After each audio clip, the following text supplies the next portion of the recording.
마가복음 1장 14절과 15절 말씀 제가 봉독하겠습니다. 요한이 잡힌 후 예수께서 갈릴리에 오셔서 하나님의 복음을 전파하여 이르시되 때가 찼고 하나님의 나라가 가까이 왔으니 회개하고 복음을 믿으라 하시더라. 아멘. 다시 한번 기도합니다. 하나님, 오늘도 저희들이 주의 음성 듣기를 간절히 원합니다. 나의 생각과 나의 느낌과 나의 문화와 나의 전에 가지고 있던 상식이 아니라 하나님의 음성을 우리가 이 시간 듣기를 원합니다. 주께서 종을 통하여 말하시지만 여호와의 입의 말씀으로 우리가 들을 수 있기를 간절히 원합니다. 하오니 주여 일하여 주시옵소서. 예수 그리스도의 이름으로 기도 올립니다. 아멘. 우리가 성경을 읽어가다 보면 성경이 이렇게 연대기적으로 기록되어 있는 것을 종종 보곤 할 겁니다. 연대기라는 것은 뭐냐면 시간의 흐름에 따라 기록되어 있다는 것이죠. 그렇게 어떤 역사의 흐름에 따라 성경이 기록된 것을 보게 되는데 읽다 보면 좀 그게 뭐가 순서가 안 맞는 것 같은 느낌을 받을 때도 분명히 있을 겁니다. 안 읽어보시면 모릅니다. 꼭 읽어보셔야지 압니다. 자, 그런데 왜 성경은 그런가? 성경은 뭔가를 시간 순서적으로 기록해 놓는 것이 목적이 아닙니다. 성경은 그 모든 시간의 흐름의 이야기, 또 어떤 사건, 이 모든 사건들을 기록하면서 하나님이 우리에게 주시고자 하는 그 음성, 우리가 일반적으로 메시지다라고 표현하는 하나님의 메시지를 담고자 기록한 것이 성경입니다. 그래서 어떨 때는 이 시간 순서와 전혀 상관없이 옛날의 일들이 앞에 가 있고 앞에 일이 뒤에 가 있으면서 그 성경 자체가 우리에게 전해주고자 하는 메시지가 꼭 있습니다. 우리가 지금 함께 살피고 있는 마가복음도 그러한 현상이 오늘 읽은 본문 가운데 나오게 됩니다. 오늘 본문 처음에 시작이 뭐였냐면은 요한이 잡힌 후에 예수께서 갈릴리로 오셨다라는 얘기를 해요. 그렇게 함으로써 요한 시대가 세례 요한의 시대를 멈추고 그리고 예수님의 시대가 열려졌다 하는 걸 얘기하려고 하는데, 엄밀하게 시간 순서로 얘기하면 요한복음 기록을 보면 세례 요한의 사역과 예수님의 사역은 이렇게 약간 겹쳐집니다. 그리고 그 겹쳐지는 얘기를 그런데 마가복음은 그냥 생략해버리고, 그리고 또 예수님께서 유대 지역에서 사역했던 것도 생략하고 곧장 세례 요한이 잡혔다, 그리고 예수님이 갈릴리에서 복음을 전하기 시작하셨다라는 얘기로 출발을 합니다. 왜 그런 거 하니?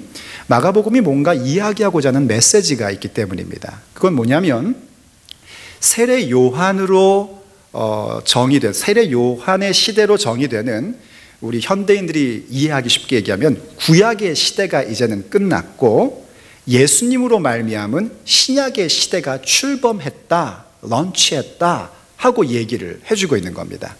예수님께서 세례 요한을 뭐라고 얘기했냐면 구약의 마지막이다 라고 말씀하신 적이 있어요.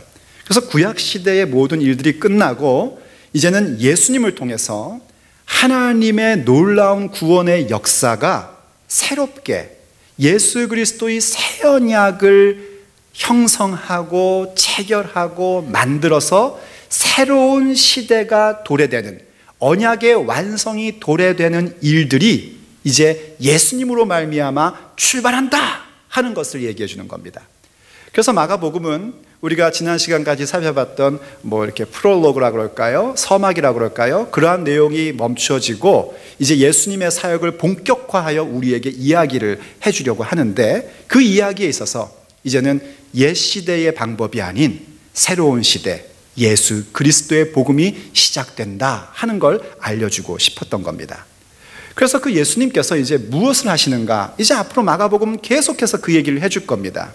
예수님의 사역을 통하여 어떤 일들이 벌어지는 것이고 그 일들은 오늘을 사는 우리에게도 과연 어떤 영향을 주며 어떤 모습으로 살아가는지를 이야기해 줄 겁니다. 그런데 그 이야기에 있어서 포괄적인 얘기를 하는데, 예수님이 무엇을 하셨냐면 하나님의 복음을 선포했다라고 얘기를 합니다. 전파했다라는 얘기는 선포했다라는 얘기하고 똑같은 얘기거든요. 하나님의 복음을 선포했다는 것입니다. 예수님이 다른 것 한 게 아니라 하나님의 복음을 전파했대요.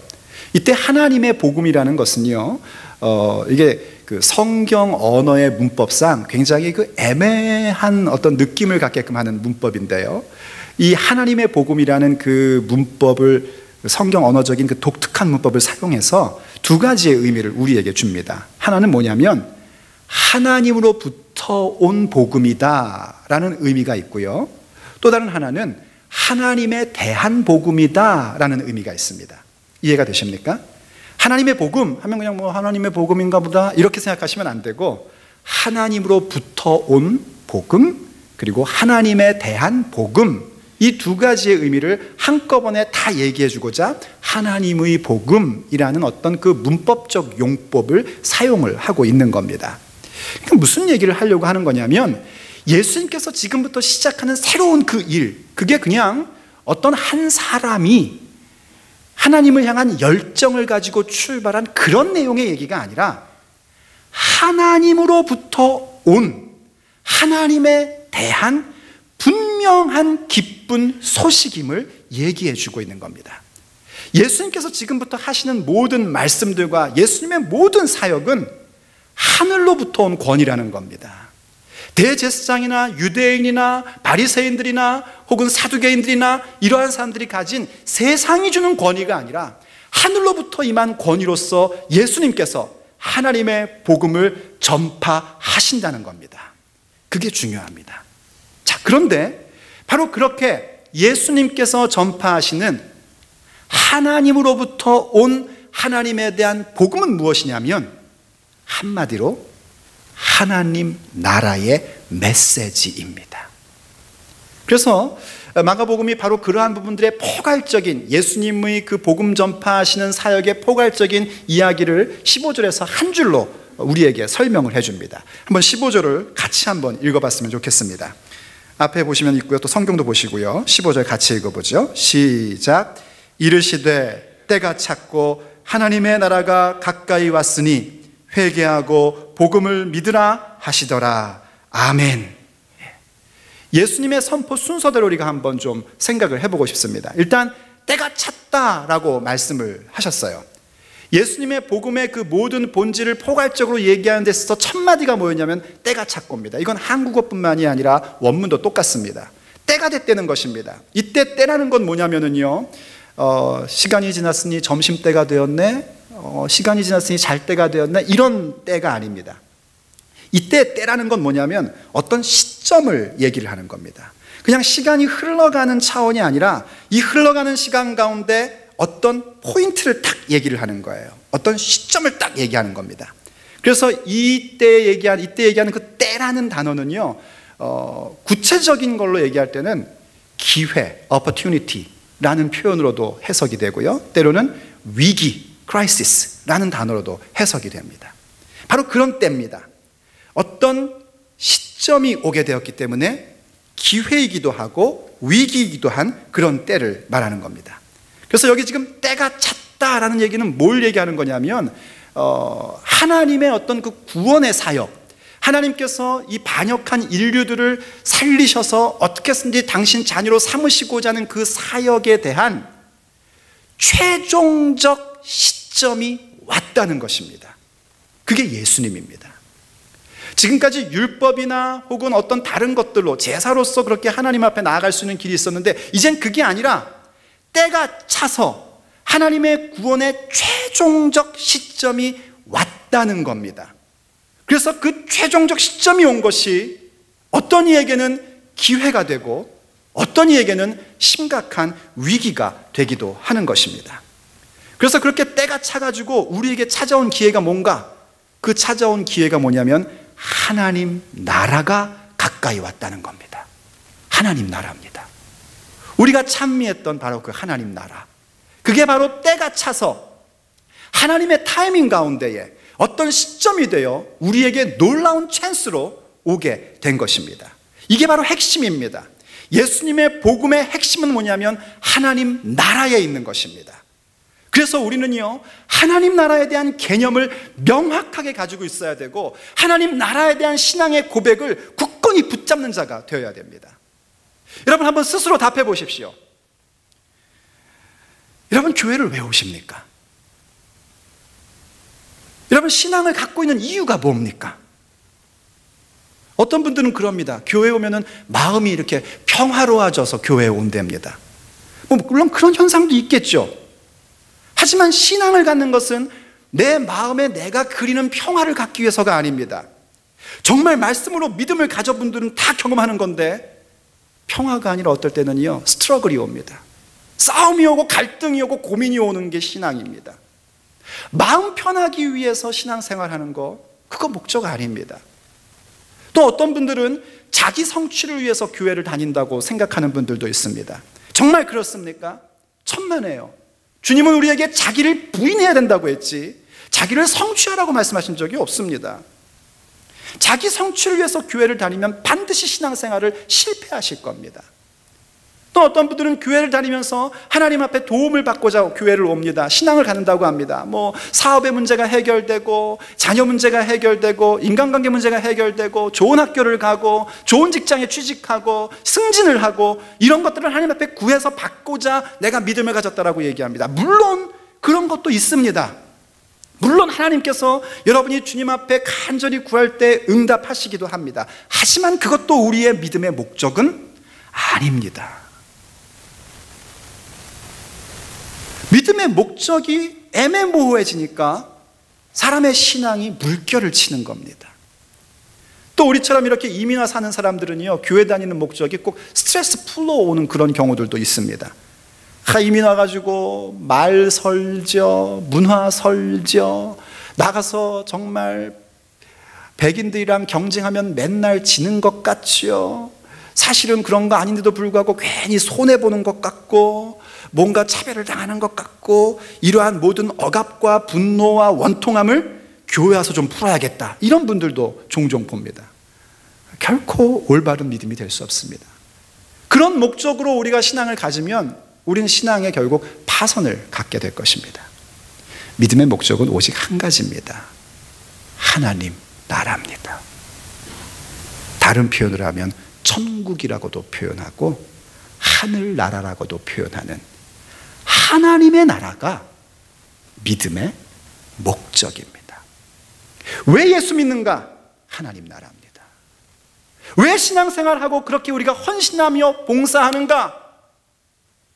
하나님 나라입니다. 왜 하나님의 도움을 구하는가? 하나님 나라입니다. 왜 성경 공부하고, 왜 뭔가를 섬겨야 되고, 왜 우리가 서로 사랑해야 되고, 왜 그러는가? 하나님 나라입니다.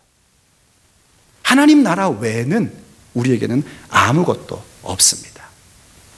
그래서 우리가요, 이 하나님 나라라고 얘기할 때 그 나라의 개념을 명확히 아는 것이 참 중요합니다. 나라의 개념을 알지 못하면 우린 또 천국이라는 것도 그저 내 마음속에 그린 낙원, 꽃밭길이 있고, 어마어마한 저택이 있고, 이런 것만 생각을 합니다. 이 나라에 대한 개념은 뭐냐면요, 기본적으로 어떤 경계선이 있는 것을 얘기합니다. 이 경계선이라는 건 쉽게 얘기하면 보더예요. 여러분, 우리가 캐나다에서 이제 미국을 건너갈 때 보도가 있지 않습니까? 그 보도를 넘어가면 미국이 됩니다. 그래서 그 미국에 들어가려면 반드시 검사를 받아야 돼요. 그 나라 국민인지 검사를 받아야 되고, 국민이 아니면 그 나라가 허락해 준 사람만이 들어갈 수 있는 거죠. 그래서 나라의 기본 개념은 경계가 있는 겁니다. 이걸 소위 말해서 공간적인 개념이라고 우리가 얘기를 할 수 있어요.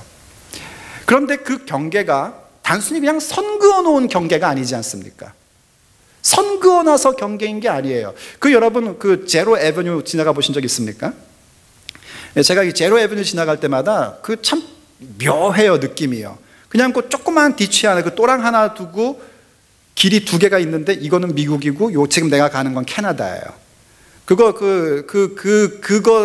도랑 하나 두고 족구해도 될 만큼 가깝지 않습니까? 근데 그 라인 자체가 나라의 개념일까? 그건 아니란 말입니다. 그 라인 안에서는, 그게 미국이 됐던 캐나다가 됐던 그 라인 안에서는 그 나라의 통치와 그 나라의 다스림과 그 나라의 법이 통용되기 때문에 나라인 겁니다.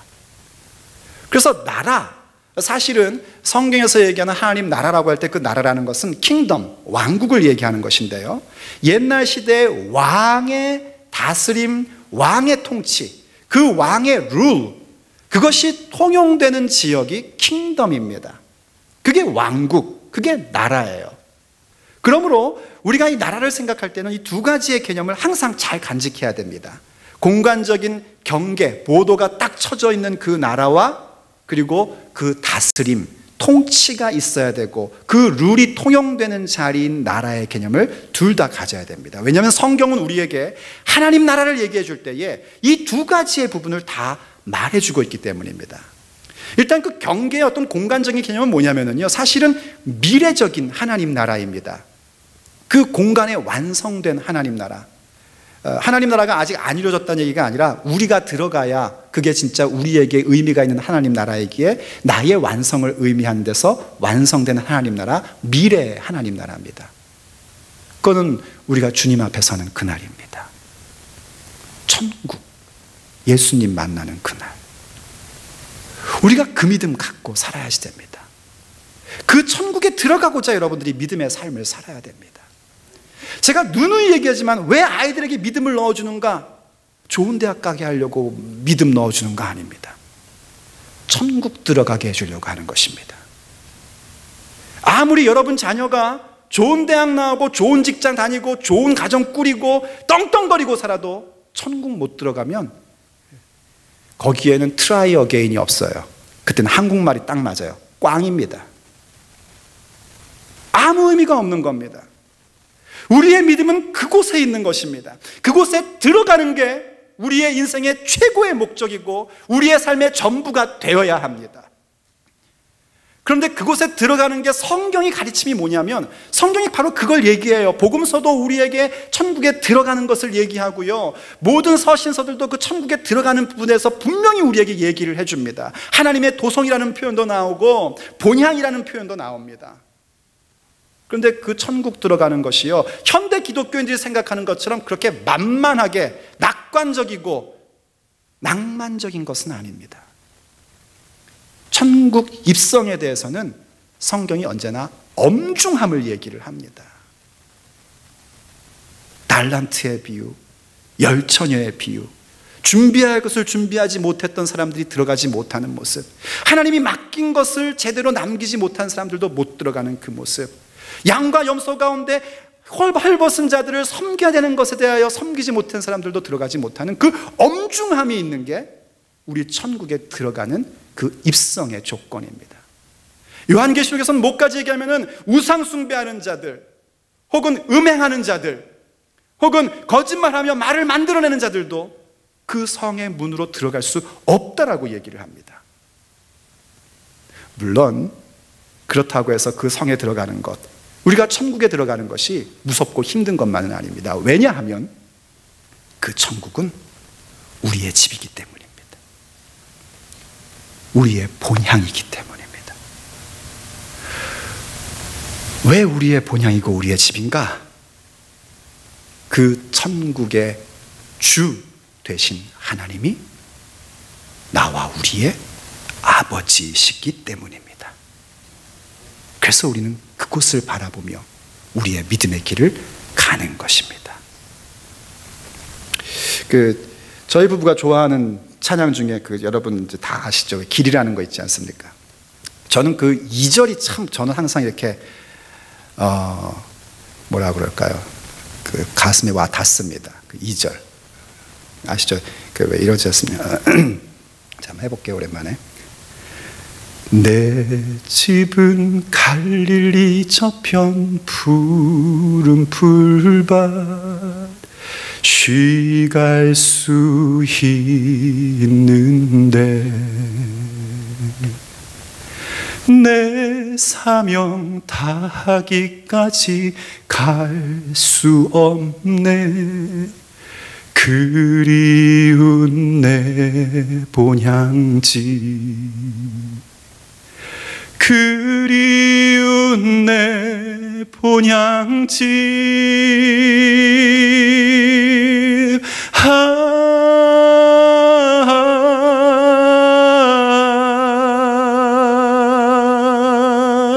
갈래갈래 갈림길 길이라도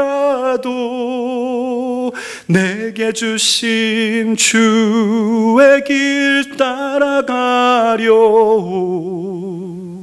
갈래갈래 갈림길 길이라도 내게 주신 주의 길 따라가려. 이거 말이에요. 내 집이 저기 보인단 말입니다. 그 길 가야 될 거 아닙니까? 내 본향이지 않습니까? 내 아버지의 집 아닙니까? 그런데 그 아버지 집에 들어가려면 오늘 우리의 길을 가야 된단 말입니다. 오늘 내가 하나님이 아버지 된 자가 되어야 합니다.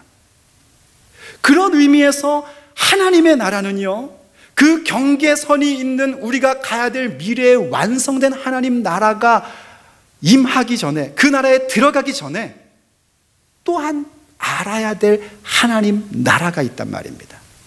사실 오늘 본문에서 얘기한 하나님 나라는 우리가 들어가야 될 하나님 나라가 아닙니다. 읽었다시피 그걸 뭐라고 그러냐면은 하나님 나라가 가까이 왔다라고 얘기합니다. 내가 들어갈 나라가 아니라 가까이 온 하나님 나라란 말입니다. 가까이 왔다는 건 뭡니까? 이 가까이 왔다라는 것은요, 뭐 어떤 사람이 우리 집 찾아오는데 전화해가지고 그러는 거야. 출약 사인 보여. 출약 들어왔어. 다 왔어. 가까이 왔어. 이런 얘기가 아니에요. 이거는 문자 그대로 하면은요, close at hand입니다. 손에 닿을 정도로 가까이 있는 거예요. 바로 지금 내 앞에 와 있다는 겁니다. 아니, 내가 들어가야 될 하나님 나라가 왜 내 앞에 와 있습니까? 그래서 그때의 의미가 뭐냐면, 우리가 들어갈 그 경계가 있는 아버지의 완성된 나라의 개념이 아니라 아버지의 통치하심, 아버지의 다스리심, 아버지의 법칙이 통하는 바로 그 부분이 가까이 왔다는 겁니다. 이런 의미는 생기죠. 전부 다 하나님 나라 아닙니까? 전부 다 하나님 거 아닙니까? 그런데 무슨 뭐 하나님의 통치가 지금 여기 와 있다고 그럽니까? 이건 무슨 얘기냐면요, 반역한 땅 가운데 왔다는 겁니다. 전부 다 하나님의 땅인데 그 땅에 살아가야 될 하나님 백성들이 하나님을 향하여 거역하고 하나님을 배반한 겁니다. 그래서 지금 우리가 살고 있는 땅은 뭐냐면 반역의 땅 가운데 우리가 살고 있는 거예요. 그리고 우리도 반역자였던 겁니다. 그 반역의 땅을 하나님께서 되찾고자 아버지의 통치와 다스림을 우리 코앞에 갖다 놓으신 겁니다. 그게 예수님이 지금 우리에게 전하고 있는 복음, 하나님의 복음, 하나님의 나라가 가까웠으니 하며 선포해 주시는 주의 음성인 것입니다.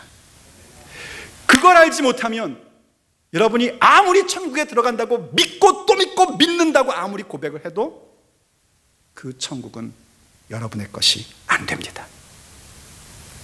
그 집이 나의 본향이면 오늘 지금 이 여러 개의 갈림길 가운데서 하나님의 통치와 다스림과 그분의 법칙을, 지금 그 선포되고 있는 그분의 다스림을, 그분의 통치를 내가 받들어야 합니다.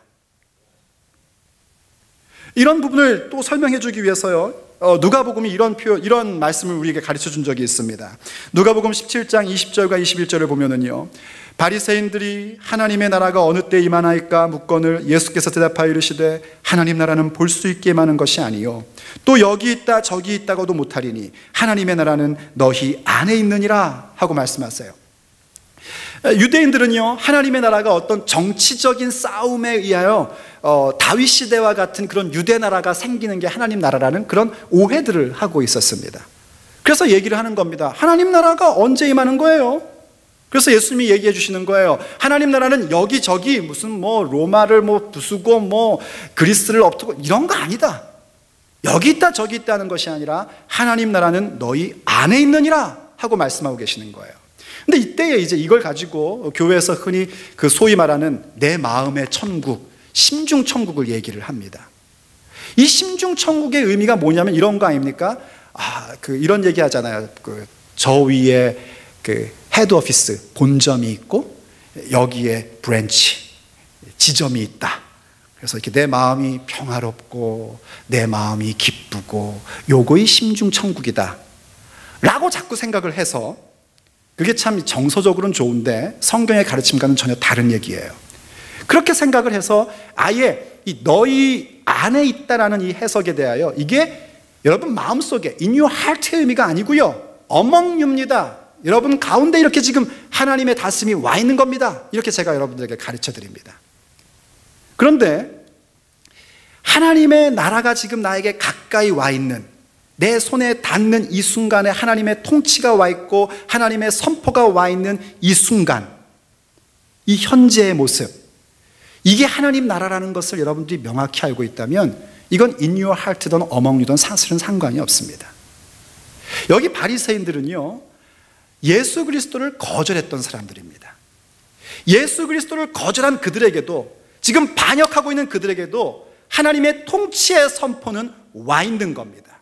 그게 바로 하나님 나라가 너희 가운데 와 있다는 겁니다.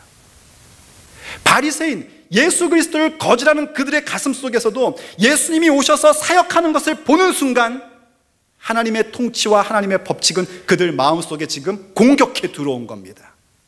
그게 하나님 나라가 너희 안에 있다는 것입니다. 이해가 되십니까? 예수님의 사역은 그걸 계속해서 보여줬단 말이에요. 예수님이 어떤 일을 하셨습니까? 예수님은 정말 하나님의 말씀을 그대로 전하기를 원하셨습니다. 유대인들은 어땠어요? 바리새인들은 어땠어요? 자기들의 어떤 믿음의 전통에 따라서 성경을 해석하고 싶어 했습니다. 자기가 어떤 분파에 속했냐에 따라 성경을 보고 싶었어요. 바리새파 사람들은 바리새파 스타일로, 사두개파 사람들은 사두개파 스타일로, 에스레파는 에스레파 스타일로, 그래서 자기의 어떤 이익들과 자기의 어떤 감정과 자기의 느낌에 의해 성경을 해석했습니다. 그러나 예수님께서는 말씀의 진의를 가르쳐 주셨습니다. 예수님께서 병자를 고쳐주심으로써 우리의 모든 육체의 회복을 주실 분이 예수님이라는 것을 알려주셨고요, 귀신 들린 자로부터 귀신을 쫓아내시는 모습 속에서 예수님은 마귀의 권세를 이기시는 분이라는 사실을 드러내 보여주셨습니다. 많은 사람들은 예수님을 자기의 목적과 자기의 탐욕을 위하여 예수님을 이용하려고 했습니다. 그래서 때로는 정치적인 임금으로 예수님을 세우려고 했었습니다. 그러나 예수님은 그들의 요구와 그들의 원하는 것을 들은 것이 아니라 예수님이 가야 할 그 길을 가셨습니다. 십자가를 지셨고 죽으셨고 그리고 부활하셨습니다. 그 모든 모습들이 뭐냐면 하나님의 다스림, 하나님의 통치, 하나님의 룰, 하나님의 법, 하나님의 방법이 바리새인이든 제자들이든 전부 다 그들의 심중 속에, 그리고 그들의 삶 속에 선포되고 있었던 겁니다. 그게 하나님 나라란 말입니다.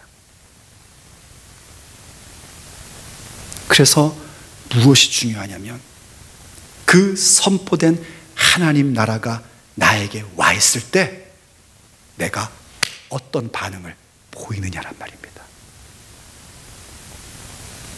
하나님의 통치와 다스림이 이 반역의 땅 가운데 선포되었을 때에, 나의 이 반역의 마음 가운데에 하나님의 법이 선포될 때에 내가 과연 어떤 반응을 보일 것인가? 그 반응이 뭐냐면 회개하고 복음을 믿으라에 순종하는 것입니다. 그것이 우리의 영혼을 결정합니다. 이 순종이 이루어지려면은 사실은 지금 우리 가운데 하나님의 통치와 다스림이 와 있다는 사실을 인식할 줄 알아야 됩니다. 지금 내가 어느 누군가와 함께하고 있는 자리 가운데서도, 나의 가정에서 가족끼리 함께 모여있는 그곳에서도, 교우들이 함께 모여서 이야기를 나누며 교제하는 그 자리 가운데에도 하나님의 다스림, 통치가 지금 여기 있다는 사실을 인식할 줄 알아야 됩니다. 그걸 인식할 줄 모르니까 우리가 내 멋대로인 겁니다. 하나님의 선포와 다스림에 대하여 들어가지를 않는 겁니다. 그게 우리의 가장 심각한 문제입니다. 예수님께서 그렇게 귀신을 쫓아내시고 병자들을 고치시고 말씀에 대한 진리를 가르쳐 주시고, 사람들이 요구하는 것이 아니라 예수께서 가셔야 될 길을 가시고, 그렇게 하면서 계속해서 하나님의 다스림을 선포하면서 나가시는데, 그것에 대하여 불만을 품고 그것에 대하여 거절했던 자들은 결국 하나님 나라를 받들지를 못했습니다. 복음서에 나오는 바리새파 사람들 그룹이 그랬고, 대제사장이 그랬고, 그리고 안타깝게도 가룟 유다도 그랬습니다. 하나님의 선포가 분명히 있다는 것, 하나님의 다스림이 분명히 있다는 것은 복음서에 살았던 사람들뿐만이 아니라 오늘을 사는 우리에게도 분명히 나타나고 있는 거 아닙니까? 우리가 뭐 얼마나 교양이 있고 훌륭한 사람이라고 하나님 말씀을 사모한 적이 있습니까? 우리가 뭐 얼마나 똑똑한 사람이라고 하나님 말씀이 깨달아진 적이 있습니까? 어떻게 하다가 교회를 나오고, 어떻게 하다 은혜를 받고, 이게 도대체 어쩌다가 이렇게 말씀에 깨달음이 와서 막 기뻐했던, 정말 기쁘게 그 말씀을 받았던 것, 그것은 하나님의 통치가 지금 내 인생 가운데 가까이 왔다는 증거입니다. 우리가 신앙생활하면서 하나님 앞에 운 적 많이 있지 않습니까? 하나님 정말 언제까지 이렇게 힘들어야 되는 겁니까? 하나님 그냥 이렇게 하면 안 되는 거 알지만 그냥 주님 빨리 왔으면 좋겠어요. 그거 안 해보신 분 있으세요? 그거 안 해보셨으면 아직 좀 불행한 겁니다. 믿음 생활하면 그게 옵니다. 아우 주님 정말 빨리 오셨으면 좋겠어요. 이렇게 주님 오시는 날을 기다리는 건 아닌 건 알지만은요, 그래도 주님 좀 그만 좀요. 주님 어서 오세요. 주님 어서 오시옵소서. 아차, 기회를 놓쳤습니까? 한 번 더 할게요. 주님 어서 오시옵소서. 그렇죠. 사실은 하나님 나라 상관없는 거 막 하나님께 구했잖아요, 우리가요. 그랬는데도 하나님이 그 긍휼하심으로 그것을 다 마련해 주시고, 만나게 해 주시고, 풀어 주시고, 그렇게 하면서 뭘 우리에게 보이시려고 했냐면은, 아이고 그래 이거 먹고 그냥 잘 살아, 이게 아니라 내가 지금 네 곁에 있다. 내가 네 곁에 있다는 건 또 우리가 또 예수님 무슨 꼭 요술램프의 지니처럼 문질러 가지고 나오시면은 내 소원을 얘기하고 필요 없을 땐 들어가 계세요, 이게 아니고 나의 다스림, 나의 통치, 나의 법, 너의 생명을 살릴 수 있는 나의 법, 생명의 성령의 법, 그게 지금 네 앞에 존재하고 있다 하는 것을 보이고자 우리에게 그런 응답과 경험을 주신 것입니다. 우린 그렇게 하나님 나라가 지금 가까이 있음을 직접 경험하며 살아왔던 사람들입니다. 그런데 만약 눈이 있어도 보지 못하고 귀가 있어도 깨닫지 못한다면 이거 얼마나 큰 비극입니까? 우리가 그렇게 존귀한 가운데 처해 있는데 그것을 깨닫지 못한다면 그것은 멸망하는 짐승과 다를 바가 없는 것 아니겠습니까? 우린 정말 하나님 나라가 가까이 왔으니 하나님의 통치와 그 다스림 가운데에서 바른 반응을 보여야 됩니다. 그럴 때에 그 때가 찼으면 우리에게 찬스가 되는 겁니다. 우리에게 기회가 되는 겁니다. 회개해야 됩니다. 그냥 뉘우치는 차원이 아니라 나의 생각과 삶의 방식과 모든 방향이 완전히 바뀌는 겁니다. 내 기분 따라, 내 느낌 따라, 내 생각 따라 살던 것들을 청산해버리고 하나님의 기분에 따라, 하나님의 말씀에 따라, 하나님 앞에서의 삶으로 완전히 소속이 바뀌는 게 회개입니다. 그리고 회개하고 복음을 믿는 것입니다. 복음을 믿는다는 것도요, 복음 안에서 믿는 것이고요, 복음으로 믿는 것을 의미합니다. 믿는다는 것도요, 그냥 뭐 우리가 이렇게 확인할 수 없는 뭔가를 그냥 추측하면서 뭐 그럴 거야 하면서 확인 안 하는 그런 걸 믿음이라고 얘기하지 않습니다. 그건 세상에서 얘기할 때 믿음이라는 거죠. 날 못 믿어 정말? 이런 걸 믿음이라고 그러죠. 성경이 얘기하는 믿음은 그게 아닙니다. 성경이 얘기하는 믿음은 뭐냐면 신실한 것입니다. 충성하는 것입니다. 회개한 자만이 복음을 믿으며 복음 안에서 신실하고 복음으로 충성할 수 있는 겁니다. 그게 우리가 하나님의 다스림 앞에 보여야 할, 나타내야 할 반응입니다. 저와 여러분에는 그것이 기회로 왔단 말입니다. 그런데 어떤 이에게는 이 기회가 위기입니다. 누가 위기였는가? 말씀드렸듯이 바리새인들이 위기였고요, 대제사장들이 위기였습니다. 그들은 왜 위기였는 줄 아십니까? 하나님의 그 통치의 다스림이 분명히 자기들 코앞에 와 있는데 자기들의 기득권과 자기들의 위치와 자기들의 포지션을 빼앗기지 않고 싶어서 그 앞에 항복하지 않은 겁니다. 회개하지 않은 겁니다. 회개하지 않으니 복음을 믿는 척할 수는 있을지 모르지만 복음 안에서 신실하고 복음으로 충성된 모습은, 그 진정한 믿음은 존재할 수가 없는 것이죠. 그래서 그들에게는 위기가 될 수밖에 없는 겁니다. 그러나 저와 여러분에게는 하나님 나라의 선포가, 그분의 다스림이 지금 내 코앞에 와 있는 것이 기회가 될 줄로 믿습니다. 그것을 기회로 잡아야 됩니다. 여러분, 정말 생각해보면 그렇지 않습니까? 우리가 무슨 착한 일을 해서 복음을 받게 되었습니까? 우리가 무슨 잘난 일을 해서 예수 그리스도의 복음을 듣는 자가 되었습니까? 우리가 뭔 대단한 일을 해서 하나님의 나라의 선포를 듣는 자가 되었습니까? 전혀 그렇지 않습니다. 그야말로 하나님의 은혜로 오늘 우리가 여기에 있는 것이고, 그 은혜로 말미암아 하나님의 다스림이라는 선포를, 하나님의 법칙을 따르는 그 하나님 나라의 가까움을 우리가 지금 듣고 있는 것입니다. 이건 기회입니다. 기회는 놓치면 안 됩니다. 하나님께서 우리에게 말씀을 주시고 깨달음을 주시고 복음이 뭔지를 알게 하시는 이 기회를 여러분들은 놓쳐서는 안 됩니다. 왜냐하면 이 기회는 지나가면 다시 안 올 수도 있는 엄중한 기회이기 때문입니다. 그리고 더욱이 우리가 정말 들어가야 할 그 하나님 나라, 그 본향, 그곳이 나의 본향이고 내 아버지의 집이라면은, 그곳이 나의 아버지의 집이라는 것을 정말 믿고 그 집을 향하여 가는 사람이라면 오늘 내 코앞에 와 있는 하나님의 다스림과 통치 가운데에 회개하고 복음으로 신실하며 복음 안에서 충성된 사람으로서의 반응을 우리는 가져야 합니다. 기도하시겠습니다.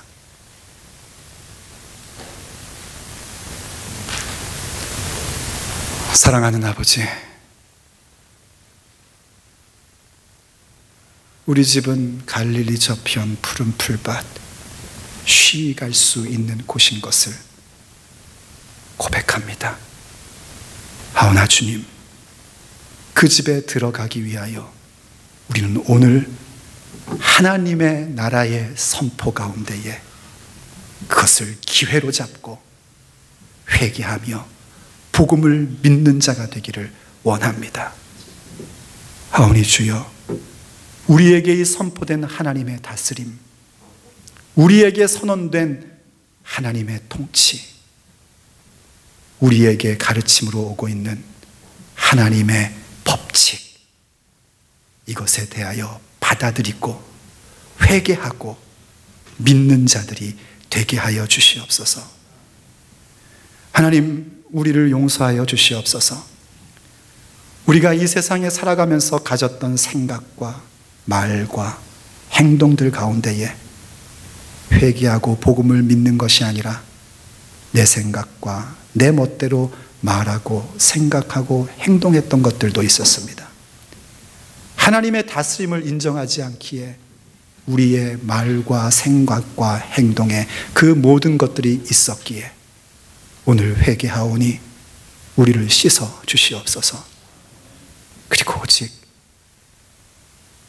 복음을 믿는 자 되게 하옵소서. 복음으로 신실한 자 되게 하여 주옵소서. 복음 안에서 충성된 자가 되게 하여 주옵소서. 그래서 우리의 발걸음 하나하나가, 우리의 생각 한 순간순간이, 우리의 말 한마디마디가 우리의 본향으로 들어가는 한 걸음 걸음이 되게 하여 주시옵소서.